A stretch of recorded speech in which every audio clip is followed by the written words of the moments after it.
Line అరే అందరు లైన్లో రావాలి. లైన్ చూసుకోండి అందరు. లైన్లో రండి. లైన్ మీ లైన్ ఏది? లైన్లో రండి. ఒకళ్ళు ఇంకా ఒకళ్ళు లైన్లో రండి.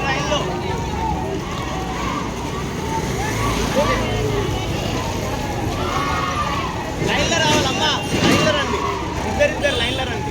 ముగ్గురు కాదు, ఇద్దరు.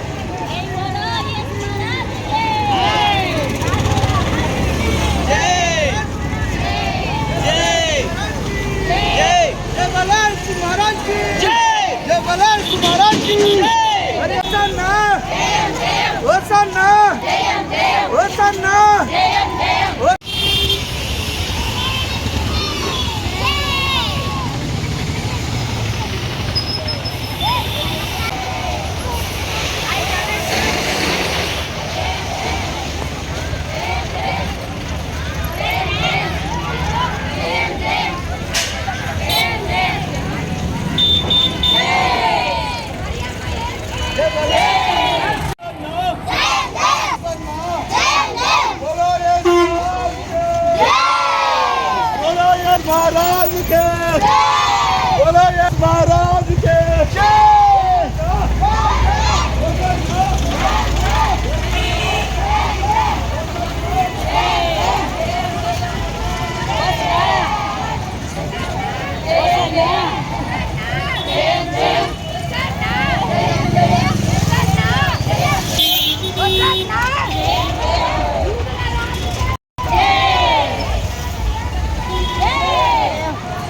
इंदर भी कर दिए फोटो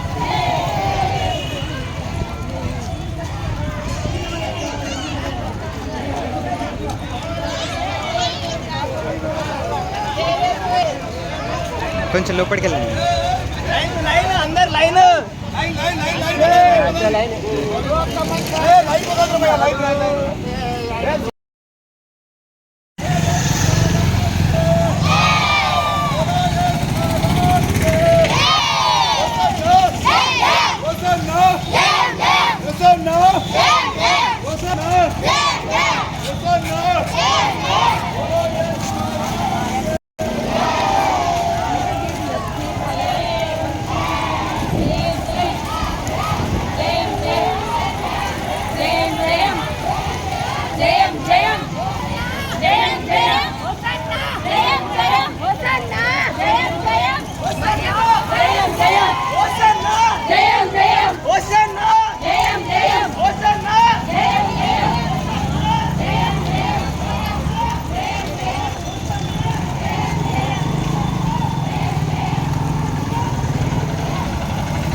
2000 సంవత్సరాల క్రితం యేసు ప్రభుల వారు యెరూషలేము పట్టణమునకు ప్రవేశించినటువంటి శుభ సందర్భంలో ఆయనకు అత్యున్నతమైనటువంటి స్వాగతం లభించింది. మరి అద్భుతమైనటువంటి ఆ స్వాగతాన్ని పురస్కరించుకొని యేసు ప్రభు మరి యొక్క మహబూబాద్ పట్టణాన్ని ఆశీర్వదించాలని, దీవించాలని యేసు శక్తి సావాస మహాదేవాలయం తరపున మేమందరం కూడా మరి ర్యాలీ చేయడం జరిగింది. దేవుని మహాకృపను బట్టి మరి ఈ సంవత్సరంలో దేవుడు అద్భుతమైనటువంటి కృప, ఆశీర్వాదములు ప్రతి ఒక్కరికి అనుగ్రహించాలి, దీర్ఘాయువును, క్షేమాభివృద్ధిని అనుగ్రహించాలి. ప్రాముఖ్యంగా మరి యేసు ప్రభు నామానికి జయము జయమని మరి ఈరోజు పట్టణం అంతా కూడా ర్యాలీ చేయడం జరిగింది. ప్రజలందరూ కూడా పాల్గొని ఈ యొక్క అద్భుతమైనటువంటి ర్యాలీని విజయవంతం చేశారు. యేసు నామమునకే మహిమ కలుగును గాక. జై బోలో ఈశ్ మహారాజుకి, రాజుల రాజుకి, ప్రభువుల ప్రభువుకి హోసన్నా, హోసన్నా. హల్లెలూయా. చాలా మందికి తెలుసు, ప్రతి మంగళవారం రోజు ఈ యొక్క పేరాగ్రాఫ్ ని మనం చదువుతాం. ఎందుకు, కారణం ఏంటి అని మనం ఆలోచన చేసినట్లయితే, యేసు ప్రభు ప్రయాణమై బయలుదేరుతా ఉన్నాడు. బయలుదేరుతున్నప్పుడు బెస్తగే నుంచి ఆ ప్రాంతాలన్నీ దాటుకుంటూ వెళుతున్నప్పుడు తన శిష్యులతో ప్రభు అంటున్నాడు, ఏమంటున్నాడంటే, ఓ ప్రియమైన శిష్యులారా, నేను యెరూషలేమునకు వెళ్ళుటకు నాకు ఒక గాడిద కావలసి ఉన్నది. కాబట్టి మీరు వెళ్ళి ఆ గాడిదను విప్పి తీసుకొని రండి. తీసుకొని వచ్చినట్లయితే ఆ గాడిదను మరి ఎవరు కూడా మునుపు ఎన్నడూ కూడా ఎక్కనటువంటిదిగా, పరిశుద్ధమైనటువంటిదిగా, ఒక మంచి నియమావళితో ఉన్నటువంటి గాడిదను నేను మీకు చెబుతున్నాను. దయచేసి మీరు వెళ్ళి ఆ గాడిదను విప్పి తీసుకొని రండి అని ఇక్కడ ప్రభు వారితో చెప్తున్నట్లుగా మనం చూస్తున్నాం. చూడండి, ఈ భూప్రపంచంలో రాజులైనా, చక్రవర్తులైనా, లేకపోతే చాలా మంది ఈ దేశాన్ని పరిపాలించినటువంటి గొప్ప గొప్ప వారైనా కూడా గుర్రాల మీద వెళ్ళడం చూసాం, రథాల మీద వెళ్ళడం చూసాం, ఒంటెల మీద వెళ్ళడం చూసాం. కానీ ఇక్కడ ప్రభు యొక్క దీనత్వానికి గుర్తుగా, తగ్గింపు తత్వానికి గుర్తుగా ఆయన ఒక గుర్రం మీద స్వారీ చేయలేదు, లేకపోతే ఒంటె మీద స్వారీ చేయలేదు, కానీ గాడిదను ఎన్నుకున్నట్లుగా ఇక్కడ మనం చూస్తున్నాం. అయితే నా ప్రియమైనటువంటి దేవుని ప్రజలారా, జకరియా 9వ అధ్యాయం 9వ వచనంలో ఒక ప్రవచన వాక్కు ముందుగానే స్థిరపరచబడింది. జకరియా 9వ అధ్యాయము 9వ వచనాన్ని మనం చూసినట్లయితే ఇక్కడ ఒక ప్రవచన వాక్కును మనం చూస్తున్నాం. చదువుదాం. జకరియా 9వ అధ్యాయము 9వ వచనాన్ని చూద్దాం. జకరియా 9వ అధ్యాయము 9వ వచనం. సియోను నివాసులారా బహుగా సంతోషించుడి. యెరూషలేము నివాసులారా ఉల్లాసముగా ఉండుడి. మీ రాజు నీతిపరుడును రక్షణ గలవాడును దీనుడై గాడిద పిల్లను ఎక్కి నీ యొద్దకు వచ్చుచున్నాడు. హల్లెలూయా. జకరియాలో ముందుగానే దేవుని యొక్క వాక్కు తెలియజేయబడతా ఉంది. ఏమనంటే, మీ రాజు రాబోతున్నాడు. ఆయన మరి తనను తాను తగ్గించుకొని ఒక సాధారణమైనటువంటి ఆ యొక్క గాడిద మీద ఆరోహణమై రావడానికి, లేకపోతే ఆయన ఆ యొక్క గాడిద మీద రావడానికి ఆయన సన్నద్ధుడిగా ఉన్నాడు అని ఒక ప్రవచన వాక్కును ఇక్కడ మనం చూడగలుగుతున్నాం. ఈరోజు మనం అర్థం చేసుకోవాల్సినటువంటి విషయం ఏంటంటే, ప్రతి సంవత్సరం మనం గాడిద గురించి వింటున్నాం. అయితే ఈరోజు మనము కొన్ని ప్రత్యేకమైనటువంటి విషయాలు తెలుసుకోవడానికి ఇష్టపడదాం.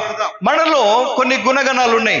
యేసు ప్రభు ఎప్పుడైతే ఆ యెరూషలేము వీధిలోకి ఆయన అడుగు పెట్టాడో, ఆయన అడుగుపెట్టినటువంటి ఆ శుభ సందర్భంలో మొట్టమొదటిగా మనం చూసాం ఏంటంటే, విప్పబడిన గాడిద దేనికి సాదృశ్యం, లేకపోతే ఆ గాడిద, కట్టి ఉన్న గాడిద యొక్క విడుదల దేనికి సాదృశ్యం అంటే, ఈరోజు మనం కూడా ఒకవేళ అలాంటి కట్ల చేత కట్టబడి ఉన్నామేమో. దేవుడు మన కట్లను విప్పడం కొరకు ఆయన మనలను ఎన్నుకునేటువంటి, లేకపోతే మనలను స్వీకరించే సమయంలో మనము ఏ విధంగా మన హృదయాన్ని కలిగి ఉన్నాం. ఈరోజు మనం ఆలోచన చేసినట్లయితే, యెరూషలేము ప్రజలందరూ కూడా యేసు ప్రభువుకు ఘన స్వాగతం తెలియజేస్తున్నారు. దావీదు కుమారునికి జయము కలుగునుగాక, ఆయన నామము స్తుతినందునుగాక అని ఆయన నామాన్ని గణపరుస్తున్నప్పుడు ప్రజలందరూ కూడా యేసు ప్రభు వస్తున్నాడని చెప్పి ఈ యొక్క మట్టలు పరిచారు, తర్వాత బట్టలు పరిచారు. వారికి ఉన్నటువంటిది ప్రతి ఒక్కటి కూడా ప్రభు పాదాలు నేల తాకొద్దని, ప్రభు పాదాలు నేలకు అంటకూడదని చెప్పి ఆయనకు ఘన స్వాగతాన్ని తెలియజేస్తున్నట్లుగా మనం చూడగలుగుతున్నాం. ఈరోజు ఒకవేళ మనం కూడా ప్రభువును వారు యెరూషలేము పురస్తులు ఏ విధంగా అయితే ఆహ్వానించారో మనం కూడా ప్రభువును ఆహ్వానించాలంటే మనలో కొన్ని గుణగణాలు ఉన్నాయి. ఏంటా గుణగణాలు ఏంటి ఒకసారి చూద్దాం. బైబిల్ పరిశుద్ధ గ్రంథంలో నుంచి మార్కు సువార్త 7వ అధ్యాయము 21వ వచనంలో కొన్ని మాటలు మనం చూస్తున్నాం. మనుష్యుల ఆలోచనలు, హృదయ వాంఛలు, హృదయము ఎలాంటి భయంకరమైనటువంటి క్రియలు చేయిస్తుంది, నేటి కాలంలో మోసపుస్తుంది అన్న విషయాలకు మార్కు సువార్త 7వ అధ్యాయము 21వ వచనాన్ని నుంచి మనము చూడడానికి ప్రయత్నం చేద్దాం. లోపల నుండి అనగా మనుష్యుల హృదయములో నుండి దురాలోచనలను, జారత్వములను, దొంగతనములను, నరహత్యలను, వ్యభిచారములను, లోభములను, చెడుతనములను, కృత్రిమములను, చదవండి, మత్సరమును, దేవదూషణయు, అహంభావమును, అవివేకమును వచ్చును. ఈ చెడ్డవన్నీయు లోపల నుండియే గాని బయలు వెళ్ళి మనుష్యుని అపవిత్రపరచునని ఆయన చెప్పెను. హల్లెలూయా. చూడండి, మనం గమనించినట్లయితే మన లోపట ఒకటి ఉంది, బయట ఒకటి ఉంది. ఏంటి చెప్పండి? బయటికి మనం అందంగా కనపడుతున్నాం. మనుష్యుని చూస్తే చక్కగా అలంకరించుకొని శుభ్రంగా స్నానం చేసి ఉన్న దాంట్లోనే పరిశుభ్రంగా కనపడడానికి ప్రయత్నం చేస్తున్నాం. కానీ హృదయము ఎంత భయంకరమైనటువంటి పరిస్థితులలో ఉందంట అంటే మన హృదయము భయంకరమైనటువంటి పరిస్థితుల గుండా ప్రయాణం చేస్తుంది. అందుకే లోపల నుంచి అనే మాటను అక్కడ చూస్తున్నాం మనం. మొదటి ఆ మాటలో మనం చూస్తున్నాం ఏంటంటే హృదయము లోపటి నుంచి కొన్ని క్రియలు మనుషులలో ఉన్నాయి. వీటిని మనం తొలగించుకొని, వీటిని మనము ప్రభువుకు దూరంగా చేర్చుకొని దేవునికి స్వాగతాన్ని తెలియజేసే వారిగా మన జీవితాలు ఉన్నప్పుడు యేసు ప్రభు యెరూషలేములోకి అడుగు పెట్టినట్లుగా మన జీవితాలలో ఆయన అడుగు పెట్టడానికి సిద్ధంగా ఉన్నాడు అన్న సత్యాన్ని ఈరోజు మనం తెలుసుకుందాం. అందుకే నా ప్రియమైనటువంటి దేవుని ప్రజలారా, దేవుని వాక్యం సెలవిస్తా ఉంది, హృదయ లోపంలో, హృదయ అంతరంగములో కొన్ని విషయాలు ఉన్నాయి. చూడండి, మనిషి పైకి మంచి కనపడతా ఉన్నాడు, కానీ మనిషి యొక్క హృదయంలో ఏముందో, మనిషి యొక్క స్వభావం ఎలా ఉందో, మనిషి యొక్క తలంపులు ఎలా ఉన్నాయో ఇక్కడ చాలా స్పష్టంగా దేవుని యొక్క వాక్యంలో మనం చూడగలుగుతున్నాం. ఈ యొక్క గుణగణాలన్నీ కూడా దేవునికి వ్యతిరేకమైన గుణాలు, దేవునికి హేయమైన గుణాలు, దేవునికి ఇష్టం లేని గుణాలు. వీటిని మనలో నుంచి తృణీకరించినప్పుడు, వీటిని మనలో నుంచి తీసివేసినప్పుడు ఆ మహాదేవుడు మన హృదయంలో కూడా నివాసయోగ్యమైనటువంటి స్థావరంగా మన హృదయాన్ని ఏర్పరచుకొనుటకు దేవుడు మనకు సహాయపడతాడు, మన జీవితంలో కార్యాలు జరిగిస్తాడు. అదేవిధంగా యెషయా గ్రంథము 57వ అధ్యాయం 17వ వచనంలో ఒక చక్కటి మాటను మనం చూస్తున్నాం. యెషయా గ్రంథం ఐజయా చాప్టర్ 57 వర్సెస్ 17. యెషయా గ్రంథము 57వ వచనము 17వ వచనాన్ని చూద్దాం. వారి లోభము వలన కలిగిన దోషములను బట్టి నేను ఆగ్రహపడి వారిని కొట్టి తిని నేను నా ముఖము మరుగు చేసుకొని కోపించి తిని వారు తిరుగుబడి తమకిష్టమైన మార్గమున నడుచుచూ వచ్చిరి. నేను వారి ప్రవర్తన చూచి తిని వారిని స్వస్థపరచుదును, వారిని నడిపింతును, వారిలో దుఃఖించు వారిని ఓదార్చుదును, వారిలో కృతజ్ఞతా బుద్ధి పుట్టించుచు దూరస్తులకును సమీపస్తులకును సమాధానము సమాధానమని చెప్పి నేనే వారిని స్వస్థపరిచిదనని యెహోవా సెలవిచ్చుచున్నాడు. చూడండి, మనం ఆలోచన చేసినట్లయితే ప్రభువు హృదయాంతరంగములను సరిచేయువాడు. హల్లెలూయా చెప్పండి. ప్రభువు ఏం చేస్తాడు? హృదయ అంతరంగములను సరిచేస్తాడు. ఈరోజు మనం ఆలోచన చేసినట్లయితే ఒక కారు బాగోలేకపోతే ఒక మెకానిక్ షెడ్కి తీసుకెళ్తాం. ఒక బండి బాగోలేకపోతే మెకానిక్ షెడ్కి తీసుకెళ్తాం. తర్వాత ఇంకా ఏదైనా దేనికి మొబైల్ ఖరాబ్ అయితే మొబైల్ షాప్కి తీసుకొని వెళ్తాం. ఇలాగే మరి ఈ శరీరము నిర్మించబడినటువంటి నిర్మాణం ఎక్కడి నుంచి ప్రారంభమైందంటే, దేవుడు తన స్వరూపమందు తన పోలికలో మానవులను సృష్టించాడు. ఆయన సృష్టించినటువంటి నిర్మాణంలో డిఫెక్ట్లు తలెత్తినప్పుడు, లేకపోతే మన హృదయంలో దేవునికి వ్యతిరేకమైనటువంటి కార్యాలు వచ్చినప్పుడు మనం కూడా షెడ్డుకు పోవాలి. ఎక్కడికి పోవాలి? యేసు ప్రభు యొక్క ఆయన సాన్నిధ్యంలోకి, ఆయన యొక్క ఉండు స్థలంలోకి వెళ్ళి, దేవా నా పాపములు క్షమించు, నా హృదయాన్ని శుద్ధీకరించు, నా హృదయంలో ఉన్నటువంటి గుణగణాలన్నీ సరిచేయి, నేను నీకు ఇష్టంగా ఉండాలనుకుంటున్నాను, నీకు ఇష్టంగా జీవించాలనుకుంటున్నానని మనము ఎప్పుడైతే దేవుని సాన్నిధ్యంలోకి వస్తామో, ఆయన సాన్నిధ్యంలో మొరపెడతామో, మన హృదయాంతరంగంలో ఉన్న ప్రతి ఒక్క దోషమును కొట్టివేస్తాడు. మన కోపమును, క్రోధమును, లేకపోతే మత్సరమును, డంబమును, వీటన్నిటిని కూడా తీసివేస్తాడు. హిమము కంటే తెల్లగా ప్రభు మన జీవితాలను మారుస్తాడు. నేను ఇక్కడ ఒక 3 విషయాలు చెప్పాలనుకుంటున్నాను. యోబు గ్రంథము, యోబు 39వ అధ్యాయము 5-6 వచనాలు చూద్దాం. నేను త్వరగా ముగించాలని ఆశపడుతున్నాను. దయచేసి అందరూ కూడా సహకరించండి. ఇంత లౌడ్ స్పీకర్లు పెట్టి ఇంత వాయిస్ తో గట్టిగా చెప్తుంటే కూడా కొంతమందికి గురకొస్తాను. హల్లెలూయా. దేవుడే వారిని చూసుకొనును గాక. సరే, మంచిది. చూడండి, శ్రద్ధగా దేవుని వాక్యాన్ని విందాం. యోబు 39వ అధ్యాయము 5-6 వచనాలను చూడడానికి ప్రయత్నం చేద్దాం. అడవి గాడిదను, ఇక్కడ నెంబర్ 1 నాతో చెప్పండి, అడవి గాడిదనండి ఒకసారి. అబ్బో, గాడిదల్లో చాలా రకాలు ఉన్నాయి. హల్లెలూయా. అందరూ అనండి ఒకసారి, అడవి గాడిద. చదవండి నెక్స్ట్. అడవి గాడిదను స్వేచ్ఛగా పోనిచ్చిన వాడెవడు? అడవి గాడిదను స్వేచ్ఛగా పోనిచ్చిన వాడెవడు? అడవి గాడిద కట్లను విప్పిన వాడెవడు? అడవి గాడిద కట్లను విప్పిన వాడెవడు? నేను అరణ్యమును దానికి ఇల్లుగాను ఉప్పు పర్రను దానికి నివాస స్థలముగాను నియమించి తిని పట్టణపు కోలాహలమును అది తిరస్కరించును. తోలి వాని కేకలను అది వినదు. హల్లెలూయా. చూడండి, ఇక్కడ నెంబర్ 1 అడవి గాడిదండి. ఒకసారి చూడండి, మీకు అర్థమయ్యేలాగా చెప్తా. ఎంతమంది ఇళ్లలో కుక్కలు ఉన్నాయి? 1 2 3 4 5 6. రైట్. మనం పెంచుకునే కుక్కలకి బయట ఊర్లో తిరిగే కుక్కలకు తేడా ఏంటి చెప్పండి? చెప్పాలి. వాటికి ఆహారం పెట్టే వాళ్ళు ఎవరు ఉండరు, వాటిని దగ్గర తీసుకునే వాళ్ళు ఎవరు ఉండరు.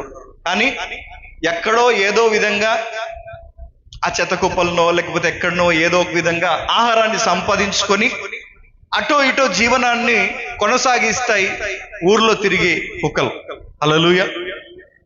ఈ అడవి గాడిదకు కూడా అడవినిచ్చాడు దేవుడు, తినడానికి, ఫలము పొందుకోవడానికి, అక్కడ సంచారం చేయడానికి. అయితే ఈ అడవి గాడిద దేన్ని స్వీకరించదట అంటే ఘనస్వాగతాన్ని స్వీకరించుతాడు. హల్లెలూయా. ఇక్కడ మనం చాలా జాగ్రత్తగా వినడానికి ప్రయత్నం చేయండి. చూడండి, గాలికి పుట్టాం, గాలికి పెరిగాం, గాలికి తిరిగాం అన్నట్లు కాదు. ఒక నియమావళి, ఒక నిబద్ధత ప్రతి మానవుల్లో ఉండాలి అన్నప్పుడు ఇక్కడ మనం నేర్చుకుంటున్నాం ఏంటంటే, తరఫీదు కలిగిన వారు ఒక విధంగా ప్రవర్తిస్తారు, తరఫీతు లేని వారు ఒక విధంగా ప్రవర్తిస్తారు. ఈరోజు నేటి కాలంలో చాలా మంది తప్పుడు మార్గాలలో, తప్పుడు త్రోవలలో ప్రయాణం చేయడానికి గల కారణం ఏంటంటే, ఒకటి చెడు సాంగత్యం. నాతో చెప్పండి, ఏంటి చెప్పండి? చెడు సాంగత్యము మంచి నడవడికను చెరుపుతుందంట. బైబిల్ సెలవిస్తా ఉంది చక్కటి మాట ఏంటంటే, దుష్ట సాంగత్యము మంచి నడవడిని చెడుపుతుంది. హల్లెలూయా. ఈరోజు మనం ఆలోచన చేసినట్లయితే 6 నెలలు సహవాసం చేస్తే వాళ్ళు వీళ్ళు అవుతారు, వీళ్ళు వాళ్ళు అవుతారు. అంటే మంచిగా ఉన్న వాళ్ళు చెడ్డగా మారొచ్చు. కొన్నిసార్లు మామూలుగా కాలేజెస్లో చదువుకుంటున్నప్పుడు, హాస్టల్లో చదువుకుంటున్నప్పుడు ఒకవేళ స్నేహితులు ఈ విధంగా అనొచ్చు, నువ్వు ఒక్కనివే పైనుంచి ఊడిపడ్డావా, మాతో పాటు నువ్వు కూడా దాగొచ్చు కదా, నువ్వు ఒక్కనివే స్పెషలా, నువ్వు ఒక్కనివే ఏమన్నా ఆకాశం నుంచి ఇట్లా తార దిగినట్టు దిగిపడ్డావా, నువ్వు కూడా మాతో పాటు ఉండొచ్చు కదా. అంటే ఏమైతుందంటే ఒక నలుగురు చెడ్డవాళ్ళు కలిసి ఒక మంచి వ్యక్తిని ఖరాబ్ చేయడానికి కొన్నిసార్లు ప్రయత్నం చేస్తూ ఉంటారు. దుష్ట సాంగత్యము మంచి నడవడికను చెడుపుతుంది. మరి ఈరోజు మనం ఆలోచన చేసినట్లయితే ఈ అడవి గాడిదగా ఉన్నటువంటి గాడిద ఎలా తన యొక్క పోషకాన్ని పోషించుకోవాలంటే అడవిలో దొరికేటువంటి ఆహారాన్ని, లేకపోతే అక్కడ ఎక్కడ ఏ ఆహారం దొరికితే దాన్ని భుజిస్తూ తింటూ స్వీకరిస్తూ ఉండేటువంటి నియమావళి అడవి గాడిద పని ఆ విధంగా ఉంటుంది. అయితే ఈరోజు ఇంకొక విషయాన్ని మనం తెలుసుకోవడానికి ప్రయత్నం చేద్దాం. ఇది ఇలాగే ఉంచి నాతో చెప్పండి, అడవి గాడిద అంటే ఒకసారి గట్టి చెప్పాలి. రెండవది 2 సమూయేలు 18వ అధ్యాయం 9వ వచనం చూద్దాం.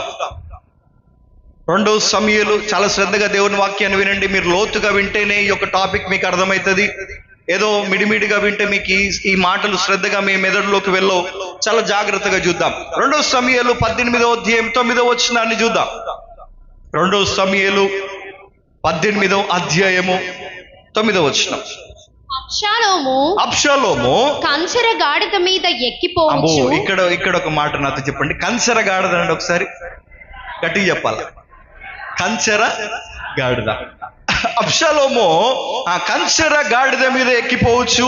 దావీదు సేవకులకు ఎదురాయను ఆ కంచర గాడిద యొక్క గొప్ప మస్తకి వృక్షము యొక్క చిక్కు కొమ్ముల క్రిందకి పోయినప్పుడు అతని తల చెట్టుకు తగులుకొనినందున అతడు ఎత్తబడి ఆకాశమునకును భూమికిని మధ్యను వ్రేలాడుచుండగా అతని క్రిందనున్న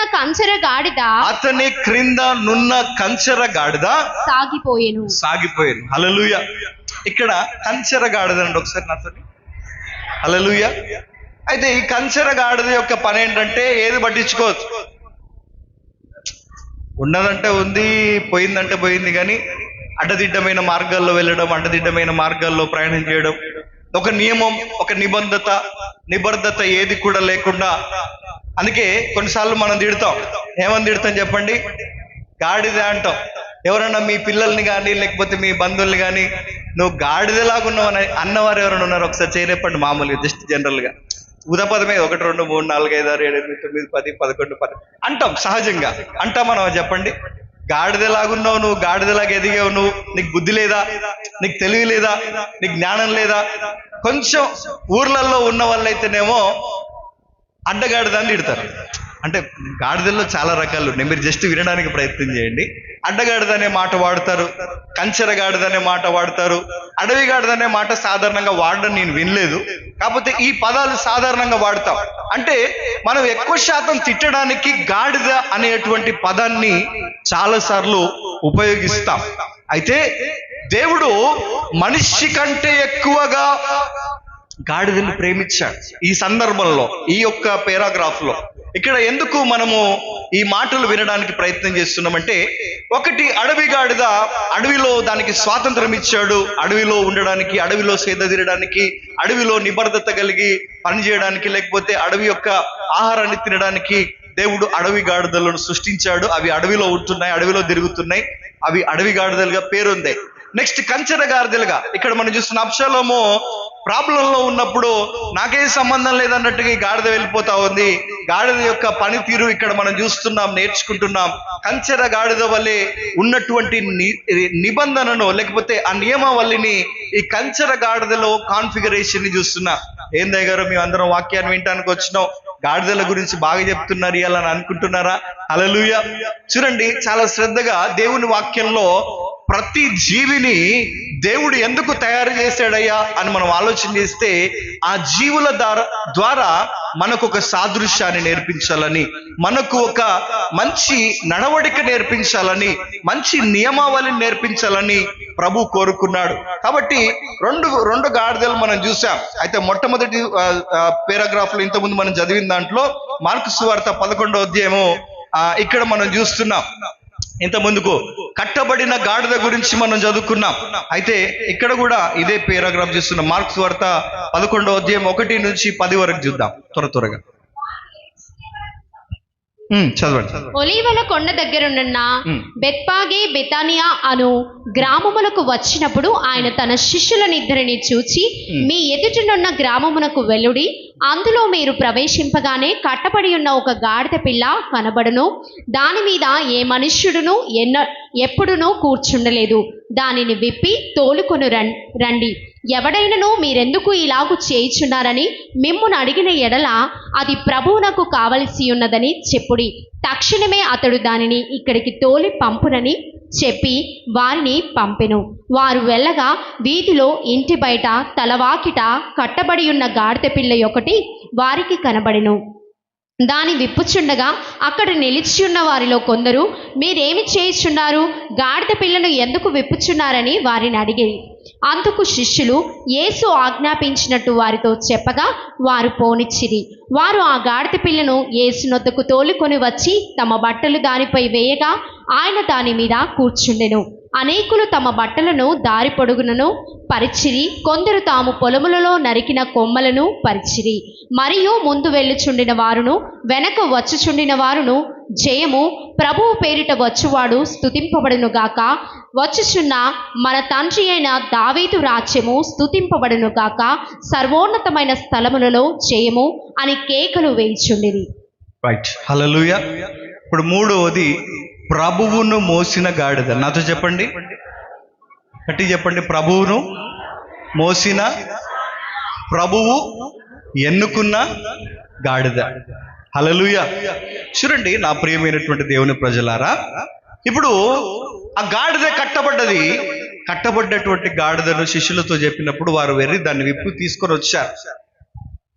అంతకు ముందు వరకు దాన్ని ఎవరు కూడా ఎక్కలేదు. అయితే ప్రభువే దాని మీద వెళ్ళాలి అని అనుకున్నప్పుడు, ఆ గాడిదని ఎన్నుకున్నప్పుడు, ఫస్ట్ గాడిదని విప్పుతున్నప్పుడు ఒకవేళ గాడిద అనుకుంది కావచ్చు, నన్ను ఎందుకు విప్పుతున్నారు, నేను ఎవరిని మొయ్యాలా, ఏ బరువు మొయ్యాలి, ఇంతవరకు నేను ఏ బరువు మొయ్యలేదే, ఇంతవరకు నేను ఎక్కడికి వెళ్ళలేదే, మరి నన్ను ఎందుకు విప్పుతున్నారు అని చెప్పి ఒకవేళ విప్పుతున్నప్పుడు స్వాతంత్రంగా అనుకుంది కావచ్చు. కానీ ఎప్పుడైతే యేసు ప్రభు యొక్క పాదము, యేసు ప్రభు యొక్క శరీరము ఆ యొక్క గాడిద మీద మోపబడినప్పుడు ఆ గాడిద అర్థం చేసుకోలేదు. కానీ యేసు ప్రభు ప్రయాణమై ఆ యెరూషలేము పురవీధులలో ప్రయాణం చేస్తున్నప్పుడు ఇక్కడ మనం చూడండి, నాతో చాలా జాగ్రత్తగా వినండి. ఒకటి, యేసు ప్రభు పాదము భూమికి తగలవద్దని ఆ ప్రజలందరూ ఏం చేశారు, కింద ఏమేమి వేశారు, బట్టలు అన్ని కూడా ఏం చేశారు, పరిచారు. దేనికి? రాజు వస్తున్నాడు, ఆ రాజుకి ఘన స్వాగతాన్ని పలుకుదాం, ఆ రాజుని స్వీకరిద్దామని చెప్పి ప్రజలందరూ కూడా హోసన్నా జయమే, హోసన్నా జయమే. ఇప్పుడు మనం వెళ్ళొచ్చాం, ర్యాలీ చేసాం మనం. మరి అక్కడెక్కడో జరిగింది కదా గారు, ఇక్కడ కూడా అంటే మన పట్టణంలో, మన జీవితంలో, మన మందిరంలో కూడా దేవునికి మనం ఏం పలకాలా? స్వాగతాన్ని పలకాలి. హల్లెలూయా. అయితే ఆ వారందరూ కూడా స్వాగతాన్ని తెలియజేస్తున్నప్పుడు ఇక్కడ ఒక విషయాన్ని మనం గమనించాలి. అప్పటి వరకు ఆ గాడిదకు ఘనత లేదు, యోగ్యత లేదు. కానీ ప్రభు ఎక్కినప్పుడు నేల మీద నడవాల్సిన గాడిద బట్టల మీద నడుస్తుంది, మట్టల మీద నడుస్తుంది. అయితే ఆ గాడిదకు అంత వైభవం ఎలా వచ్చింది అంటే, అది కంచర గాడిద కాదు, అది అడవి గాడిద కాదు, ప్రభువును మోసే గాడిదగా ఆ గాడిద రూపొందించబడింది. హల్లెలూయా. ఈరోజు మనం ఆలోచన చేసినట్లయితే ఆ గాడిద నడుస్తున్నప్పుడు కింద చూస్తే అన్ని బట్టలు పడిసాయి, అందరూ కేరింతలు కొడతా ఉన్నారు, చప్పట్లు కొడతా ఉన్నారు, అందరూ కూడా ఘన స్వాగతాన్ని పలుకుతున్నప్పుడు నాకింత ధన్యత ఎక్కడి నుంచి వచ్చింది అని మనసులో అనుకుంది కావచ్చు. అనుకున్న సందర్భంలో ఒకవేళ ఆ గాడిద యొక్క ఆలోచన ఎలా ఉందంటే, ప్రభువు నా మీద ఉండడం ద్వారా నాకు ఈ ఘనత వచ్చింది. హల్లెలూయా. ఈరోజు నా ప్రియమైనటువంటి దేవుని ప్రజలారా, ఒక విషయాన్ని మనం గమనించాలి. ప్రభువు ఉన్న జీవితాలు కనపరచబడతాయి. ప్రభువు నివాసం చేసే హృదయాలు దీవించబడతాయి. ప్రభువు ఉండేటువంటి గృహాలు అద్భుతమైనటువంటి ఫలాలను అనుభవిస్తాయి. కాబట్టి ఈరోజు మనం దేవుని వాక్యాన్ని వింటున్నాం. ఒకవేళ అడవి గాడిద వలె ఉన్నామా, కంచర గాడిద వలె ఉన్నామా, ఇక మీరు పెట్టుకోండి, నేను పెట్టాను, అడ్డమో నిలువో, లేదా ప్రభువును మోసే గాడిద వల్ల ఉన్నామా, ఒకసారి మనకు మనంగా ఆలోచన చేద్దాం. చూడండి, గాడిద అంటే తప్పేం కాదు. ఎందుకు? గాడిద ఎవరిని మోసింది చెప్పండి? హల్లెలూయా. యేసు ప్రభువుని మోసింది. అయితే ఇప్పుడు గాడిద శ్రేష్టమైనదా కాదా చెప్పండి. మరి చాలా గాడిదలు ఉన్నాయి, ఎవరికి అదృష్ట భాగ్యం దక్కలేదు. కానీ ఒకే ఒక గాడిదకు దక్కింది. కారణం ఏంటంటే ప్రభువు చేత ఎన్నుకోబడింది. అందరు చెప్పండి, ప్రభువు చేత ఎన్నుకోబడింది. హల్లెలూయా, హల్లెలూయా. ఈరోజు మనం ఆలోచన చేసినట్లయితే, ఒక వ్యక్తి ఒక చిలకను పంజరంలో బంధించాడు. ఎక్కడ బంధించాడు చెప్పండి? చెప్పాలి. పంజరంలో చిలక ఉంటే ఎప్పుడైనా చూసారా? చిలక ఎట్లుంటుంది? నల్లగా ఉంటుందా? చెప్పండి అమ్మా, చెప్పండి. చిలక ఎట్లుంటుంది? తెల్లగా ఉంటుందా? ఎట్లుంటుంది? పచ్చగా ఉంటుంది కదా. ఏమో మరి ఆలోచిస్తాను, చిలక ఎట్లుంటుంది అంటే కూడా ఆలోచిస్తాను. చిలక ఏ రంగులో ఉంటుందో కూడా తెలియనటువంటి పరిస్థితుల్లోకి వెళ్ళి ఉన్నామేమో. మబ్బు తొలగిపోవును గాక. హల్లెలూయా. ఒక పంజరంలో చిలకను బంధించారు. అయితే ఒక వ్యక్తి అక్కడికి వెళ్ళి అంటున్నాడు, అయ్యా, ఈ చిలకను ఈ పంజరంలో ఎందుకు బంధించావు? నాకు ఇష్టం, నాకు నచ్చింది, నేను దీన్ని సాదుకోవాలనుకుంటున్నాను. అయితే నువ్వు సాదుకోవాలనుకుంటున్నావు కరెక్టే, కానీ మరి ఆహారం పెడుతున్నావు. కానీ సృష్టిలో చిలకను ఎగరడానికి చక్కటి రెక్కలు ఇచ్చాడు. ఆ రెక్కలు ఎగరకుండా దాన్ని నువ్వు బంధించావు. సృష్టిలో దానికి ఒక నియమం ఉంది. నీకు కూడా నీ కాళ్ళు కట్టేసి రోజు అన్నం పెడితే నువ్వు తింటావా? రోజు నీకు భోజనం పెడితే నీ కాళ్ళు కట్టేసి నీకు తింటావా అని ఆలోచన అని అడిగినప్పుడు, ఏమో నాకు తెలియదయ్యా, నాకైతే ఇది నచ్చింది, అందుకే నేను దీన్ని ఉంచుకున్నాను, చదువుకుంటున్నా. చూడండి, పక్షులు ఎగరాలని వాటిని నిర్మించాడు. జంతువులు నడవడానికి వాటిని నిర్మించాడు. మనుష్యులు ఈ భూలోకంలో దేవుని పని చేయడానికి మనుష్యులు నిర్మించాడు. ఇక్కడ మనం గమనించాల్సిన విషయం ఏంటంటే, ఆ పంజరంలో ఉన్న చిలకను ఒక వ్యక్తి వచ్చి ఏం చేశాడంటే, వెలపెట్టి డబ్బులు ఇచ్చి కొని ఆ పంజరం యొక్క తలుపులు తెరచి ఆ చిలుకను ఆకాశంలోకి వదిలేశాడు. హల్లెలూయా.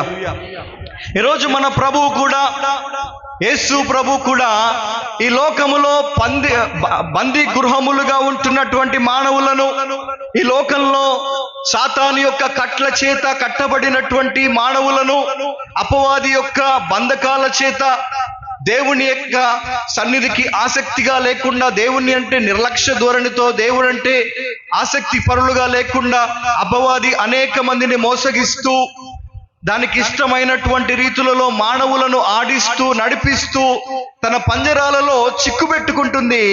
యేసు ప్రభు దేనికి వచ్చాడంటే, మనలను స్వతంత్రులుగా చేయడానికి వచ్చాడు. గట్టిగా చప్పట్లు కొడదాం.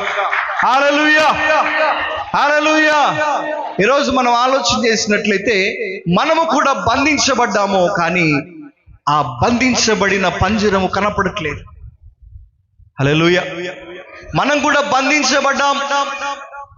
ఆ గాడిద కట్టివేయబడ్డట్లుగా మనం కూడా కట్లుతో నింపబడ్డాం. ఏంటిది అది కట్లు?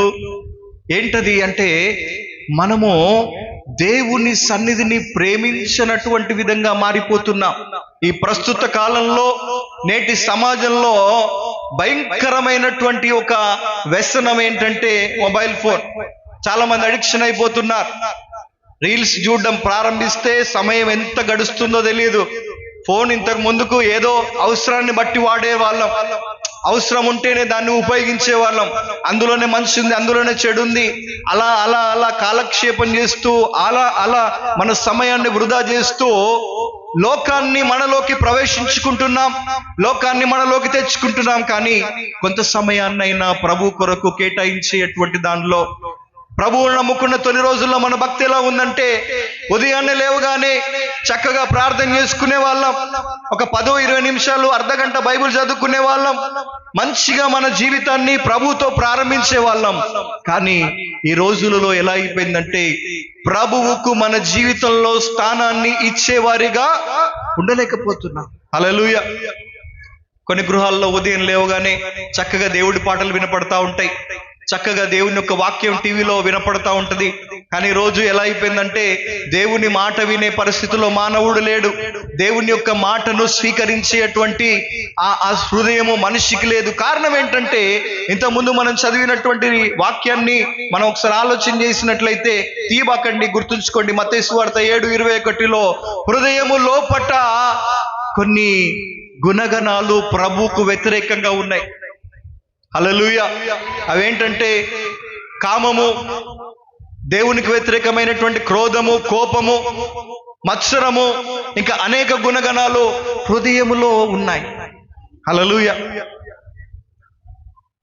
ఒక వ్యక్తికి అపవాది పట్టడం అంటే అర్థం ఏంటంటే పూనకం రావడం కాదు. హల్లెలూయా. అపవాది మోసపుచ్చడం అంటే దానికి కారణం ఏంటంటే హృదయాన్ని కబ్జా చేయడం, హృదయాన్ని స్వాధీనపరచుకోవడం. హృదయాన్ని స్వాధీనపరచుకొని గుడికి వెళ్ళాలనిపిస్తుంది, కానీ గుడికి రావడానికి కాలు రాదు. దేవుని సన్నిధిలో కొద్దిసేపు గడపాలనిపిస్తుంది, కానీ అదే సమయానికి చిక్కులు పడతాయి. దేవునితో కొంత మనము గడపాలని అనుకుంటాం, కానీ గడపలేకపోతాం. దేవునికి దగ్గరగా మనం చేర్చబడాలని అనుకుంటాం, దేవునికి దగ్గర వారిగా మనం ఉండాలని ప్రయత్నం మాత్రమే చేస్తాం, కానీ అనేక సందర్భాల్లో విఫలమైపోతాం. కారణం ఏంటంటే మనం అనుకుంటున్నాం మనకు పనులు ఉన్నాయని, కల్పించబడుతున్నాయని, కానీ అపవాది కొన్నిసార్లు తన విజయ కేతనాన్ని ఎగరవేస్తుంది. ఎందుకంటే మానవులైనటువంటి వారిని మోసపిచ్చే క్రమంలో అనేక రకాలైనటువంటి పనులను, అనేక రకాలైనటువంటి అవసరతలను నేటి కాలంలో కలుగజేసి దేవునికి ప్రాధాన్యత ఇవ్వనటువంటి వారిగా మనుష్యులను మారుస్తుంది. మనుష్యులు మార్చబడుతున్నారు. నా ప్రియమైనటువంటి దేవుని ప్రజలారా, ఈరోజు మనం ఆలోచన చేసినట్లయితే సరి అయినటువంటి వృత్తిలో, ఇప్పుడు ఉదాహరణకు నేను ఒక మాట చెప్తాను. మనం ఒక దగ్గర పని చేస్తున్నామండి, ఒక దగ్గర మనం పని చేస్తున్నాం. సరిగా పని చేయకపోతే ఆ వ్యక్తి ఏమంటాడు, చాలయ్యా నీలాంటి వాళ్ళని చాలా మంది చూశాను, ఇక నువ్వు నీ దారి నువ్వు చూసుకో, నువ్వు చేసింది బాగా చేసినోలే, ఇక నువ్వు వెళ్ళిపో అని మనల్ని తరిమేస్తారు. ఎందుకు? మన పని సరిగా లేదు కాబట్టి. హల్లెలూయా. ఇప్పుడు మన భక్తి సరిగా లేకపోతే ప్రభు మనల్ని ఏం చేయాలి? కానీ ప్రభువుకి మన మీద జాలి ఉంది, దయ ఉంది, కరుణ ఉంది కాబట్టి ఆయన మనల్ని విడిపించాలనుకుంటున్నాడు, ఆయన మనల్ని రక్షించాలనుకుంటున్నాడు. ఇప్పుడు చూడండి చాలా జాగ్రత్తగా. ఇప్పుడు పంజరంలో ఉన్నటువంటి చిలకను ఒకవేళ విప్పి ఎగిరేయాలనుకున్నప్పుడు వెంటనే ఆ చిలక ఎగురుతుందమ్మా? చెప్పండి. అన్ని రోజులు ఎగరకుండా ఆ యొక్క రెక్కలన్నీ కూడా మూసివేయబడ్డాయి కాబట్టి ఎగరాలంటే కొద్దిగా టైం పడుతుంది.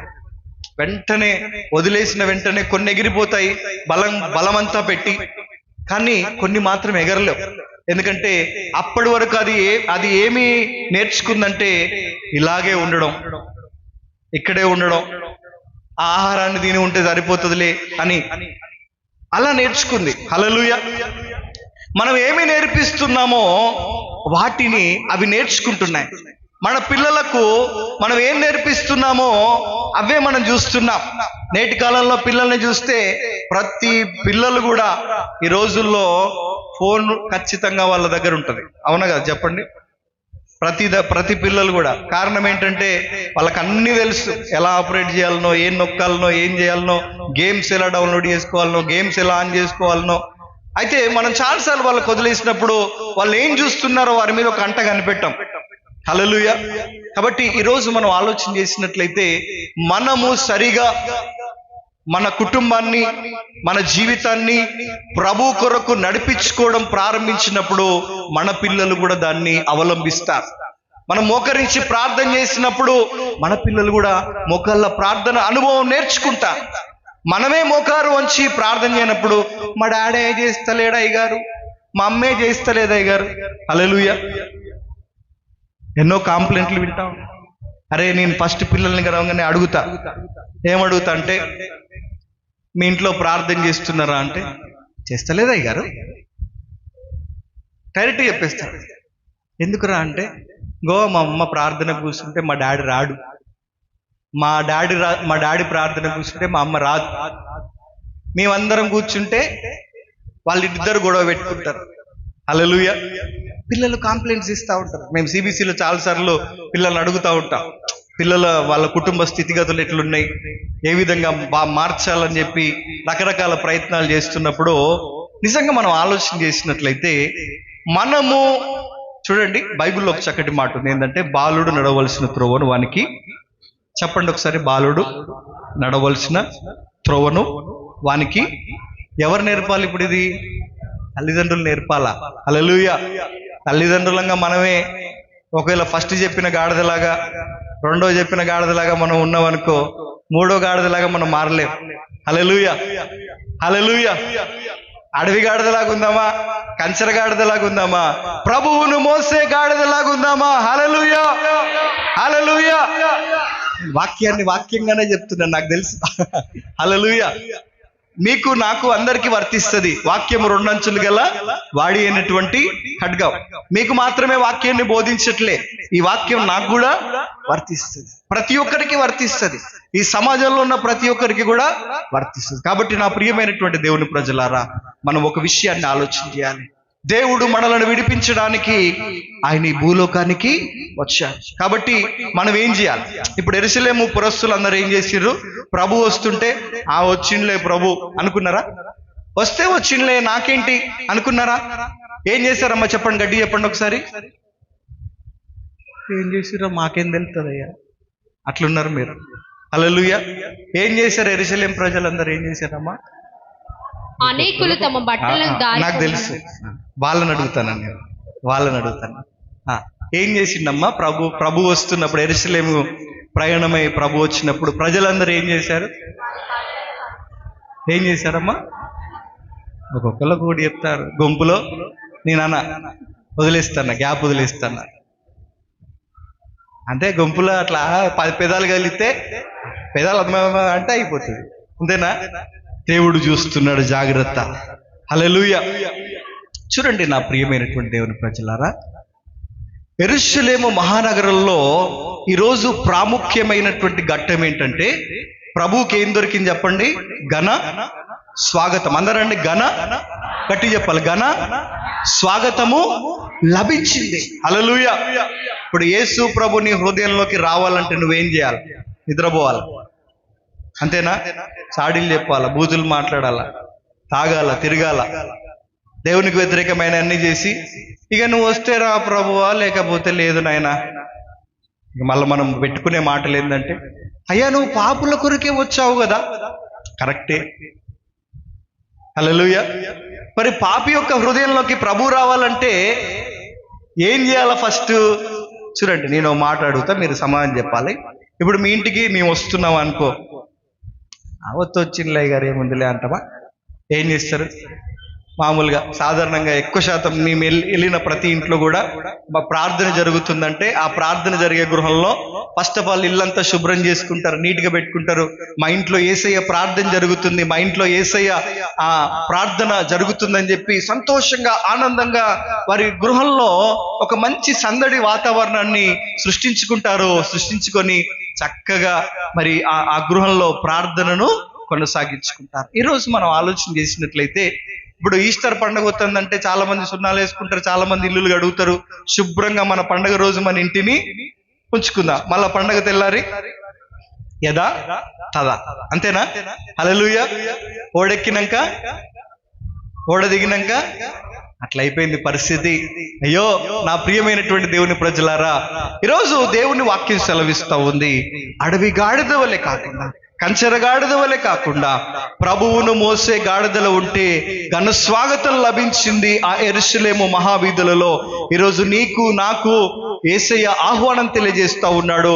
ఆయన హృదయంలో నీకు చోటిస్తే, ఆయన హృదయంలో నువ్వు ఆయనను స్వీకరిస్తే, ఆ మహాదేవుని స్వాగతాన్ని బట్టి నీ హృదయము మార్చబడుతుంది, సరిచేయబడుతుంది, గొప్ప కార్యాలు నీ జీవితంలో అనుగ్రహించబడతాయి. హల్లెలూయా. కాబట్టి ఎప్పుడు కూడా మన భక్తిలో సన్నగిల్లొద్దు, మన భక్తిలో పడిపోవద్దు. ప్రతిరోజు దేవునికి ప్రాధాన్యతనివ్వాలి. ప్రతిరోజు ఇప్పుడు చూడండి, నేను ఒక మాట అడుగుతాను, అక్క నా గుడికి నాకు చాలా బిజీ. హల్లెలూయా. నేను ఒక మాట అడుగుతా, చెప్పండి, నాకు ఉదయం తినని వాళ్ళు ఎవరైనా ఉన్నారా? ఇక్కడ ఉన్న వాళ్ళల్లో మధ్యాహ్నం తినని వాళ్ళు ఉన్నారా? ఒక 3 రోజులు తినని వాళ్ళు ఉన్నారా? ఒక రోజంతా తినని వాళ్ళు ఉన్నారా? మంచి వాళ్ళు. హల్లెలూయా. ప్రతిరోజు తింటున్నాం కదా అక్క, అయ్యో ఒక్కరోజు తినకపోతే అవుతుంది అనుకుంటారా? ఎప్పుడన్నా అనుకుంటారా అమ్మా? ప్రతిరోజు మనం లేవగానే స్నానం చేస్తున్నాం కదా, ఒక 4 రోజులు స్నానం చేయకపోతే ఏమవుతుంది అనుకుంటారా? హల్లెలూయా. అలాగే మన భక్తిలో కూడా ప్రతిరోజు నిన్న చేశాను కదా, మొన్న చేశాను గాను, ఏ రోజు కీడు ఆ రోజుకే. హల్లెలూయా. ఏ రోజు భక్తి ఆ రోజే మనము దేవుని సన్నిధిలో కనపరచాలి. ప్రతిరోజు విలువైనది, ప్రతి ఒక్క సమయము విలువైనది. కాబట్టి మన హృదయాలను ప్రభు కొరకు తెరుద్దాము.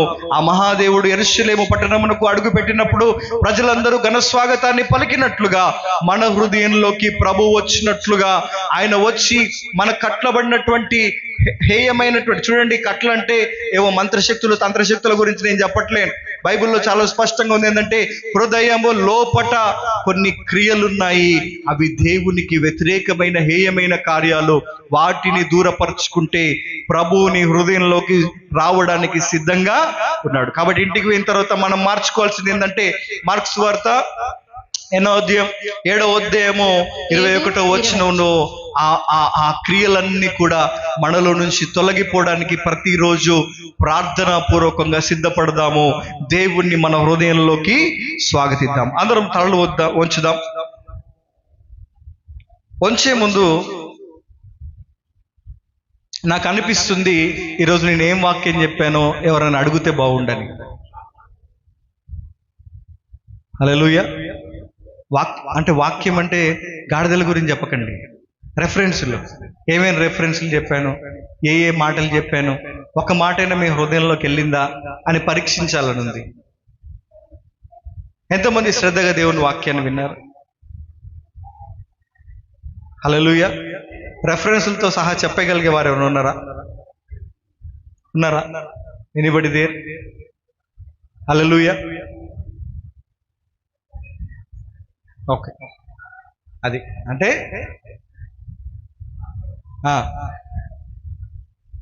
కాబట్టి నేను అందరినీ చూస్తా, ప్రతి ఒక్కరి యొక్క ముఖ కవలికలు చూస్తా. ఎవరు వాక్యం వింటున్నో తెలుసు, ఎవరు నటిస్తుండో తెలుసు, ఎవరు శ్రద్ధగా దేవుని వాక్యాన్ని ఆలకిస్తున్నారో కూడా నాకు తెలుసు. కాబట్టి దేవుని మందిరానికి వచ్చినప్పుడు నీ ప్రవర్తన అంతటిని ఏం చేయాలంట? జాగ్రత్తగా చూసుకోవాలంట. మనలో సరి అయినటువంటి భక్తి లేకపోతే, మనలో నాణ్యమైన భక్తిని మనం కనపరచకపోతే మనం ఫెయిల్యూర్గా ఉన్నామన్న విషయాన్ని మనం గమనించాలి. కాబట్టి దేవుని దగ్గర ఎప్పుడు కూడా ఓడిపోవద్దంటే, దేవుని నోటి నుంచి వెలువడే ప్రతి మాటను స్వీకరించేటువంటి వారిగా మనం ఉండాలి. కాబట్టి అలాంటి అనుభవం నీకు నాకు మనందరికీ వచ్చేలాగున తలలు వంచి ప్రార్థన చేసుకుందాం. విన్న మాటలను బట్టి ఈరోజు దేవుడు నీతో మాట్లాడాడు. God has spoken you many things. చాలా విషయాలు నీతో ప్రభు మాట్లాడాడు.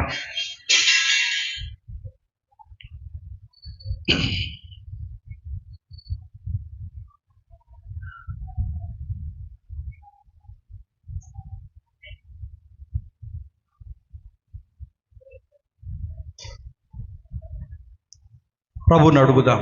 యేసయ్యా, నీకు వ్యతిరేకమైన తలంపులు నాలో ఉన్నట్లయితే, మార్క్స్ వార్త 11వ అధ్యాయం 27వ వచనంలో ఇంత ముందుకు మేము విన్న ప్రకారం మాలో ఉన్న ప్రతి చెడ్డ గుణములన్నీ తీసివేయండి. మా హృదయము లోపట ఉన్న ప్రతి ఒక్క అంతరంగమును శుద్ధీకరించండి. పశ్చాత్తాప హృదయంతో నేను స్వాగతించే నీకు స్వాగతాన్ని పలికే హృదయాలను మాకు దయచేయండి. నేను మోసిన గాడిదకు అదృష్టం దొరికింది. నిన్ను మోసే మేము అదృష్టవంతులంగా మార్చబడేటువంటి గొప్ప ధన్యత మాకు దయచేయండి. విన్న ఏ మాట దుష్టుడు ఎత్తుకొని పోకుండా, ఏ మాట వ్యర్థము కాకుండా, ప్రతి మాట హృదయ అంతరంగములో పని చేయుటకు, కార్యసిద్ధి ఫలించుటకు నీ సహాయం దయచేయండి. మీరు వినుమారు మాత్రమే ఉండకుండా వినుట వలన విశ్వాసము కలుగునని దేవుని వాక్యం సెలవిస్తా ఉంది.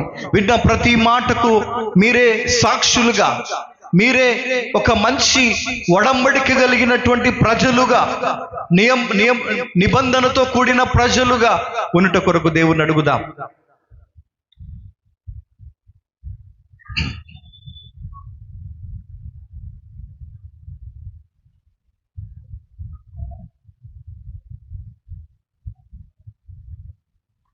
అందరూ ప్రార్థన పూర్వకంగా దేవుని అడుగుదాం.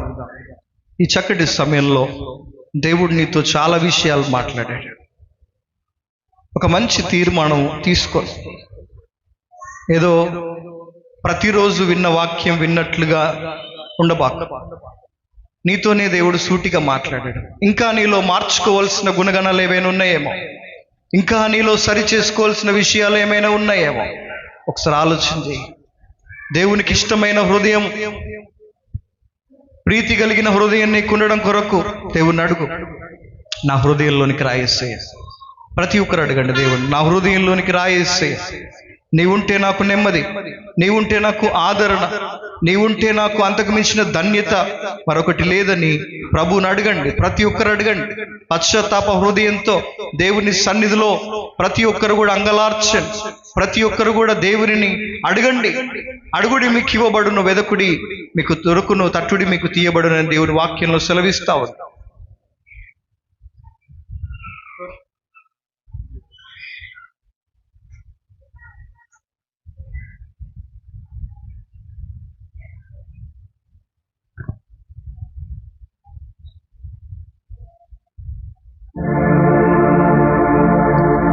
దేవుని సముఖా జీవ కవిలలో నీ పేరున్నదా, నీ పేరున్నదా.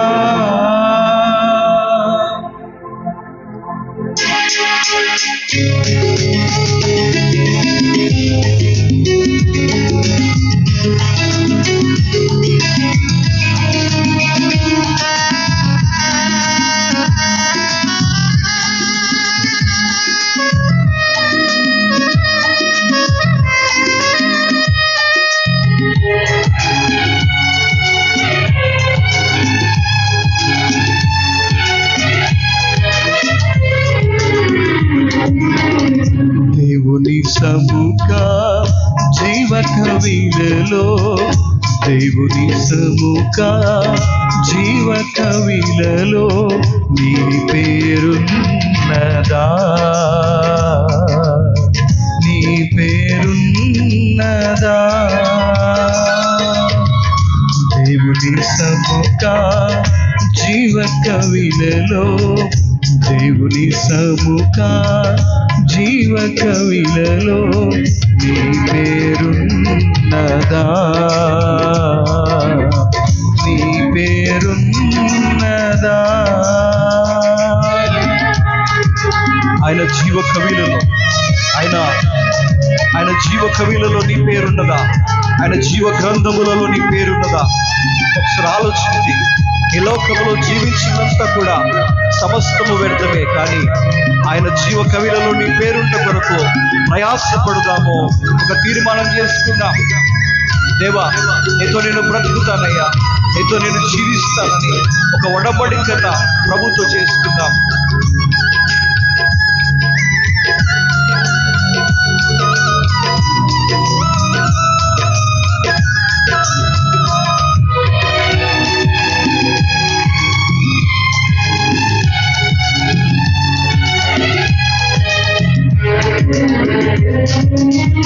జీవవాక్యము ఇలలో చాటుచు జీవితమూలానర్పించి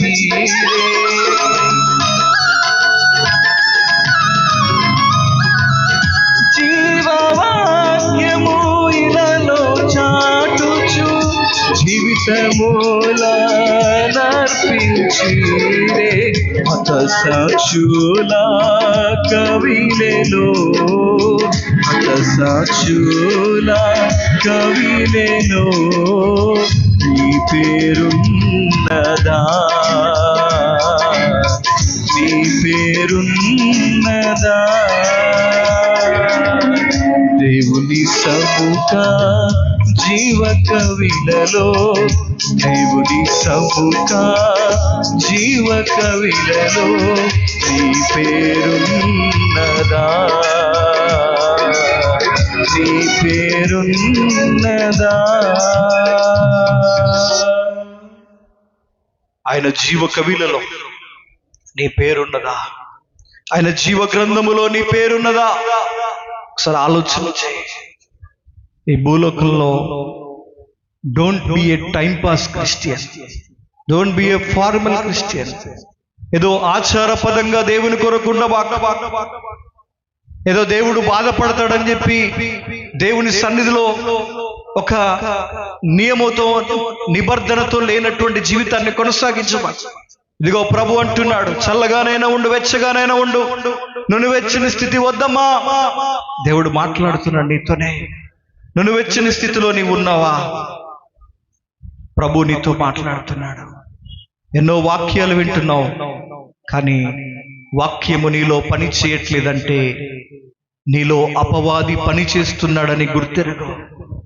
వాక్యము నీలో కార్యసిద్ధి జరగట్లేదంటే దానికి 100కి 200% సాదృశ్యము అపవాది నీ జీవితాన్ని ఏలుబడి చేస్తుంది. అపవాదికి నీ జీవితాన్ని అర్పిస్తున్నావా? సాతాను చేతిలో నీ జీవితాన్ని పెడుతున్నావా? అయ్యో, ఎన్నో వాక్యాలు విన్న నీవు, ఎన్నో వాక్యాలు వింటున్న నీవు, ఎన్నో వాక్యాలు స్వీకరిస్తున్న నీవు, ఎన్నో వాక్యాలు వింటున్న నీవు ఇంకా మార్పు చెందకపోతే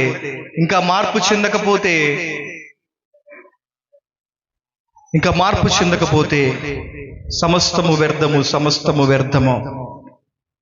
నా ప్రియమైనటువంటి దేవుని ప్రజలారా, ఎన్నో వాక్యాలు వింటున్నాం, కానీ మారు మనస్సు రాకపోతే, మారు మనస్సు అనే అనుభవం నీలో లేకపోతే సమస్తము వ్యర్థము. అడగండి దేవుణ్ణి. ఈ మట్టల ఆదివారం రోజు యెరూషలేము పురవీధులలో ఆయనకు ఘన స్వాగతము లభించింది. నీ హృదయంలో ఆయనకు స్వాగతాన్ని తెలియజేస్తున్నావా? నీ హృదయంలో ప్రభు ఉంటున్నాడా, లేకపోతే అపవాది చేతులలో నీవు ఉన్నావా? ఒకసారి నీకు నీవుగా ఆలోచన చేయి. ఎన్నో శ్రేష్టమైన మాటలు నీవు వింటున్నావు, కానీ వాక్యం పని చేయట్లేదంటే, వాక్యానికి వ్యతిరేకంగా నీవు ప్రవర్తిస్తున్నావంటే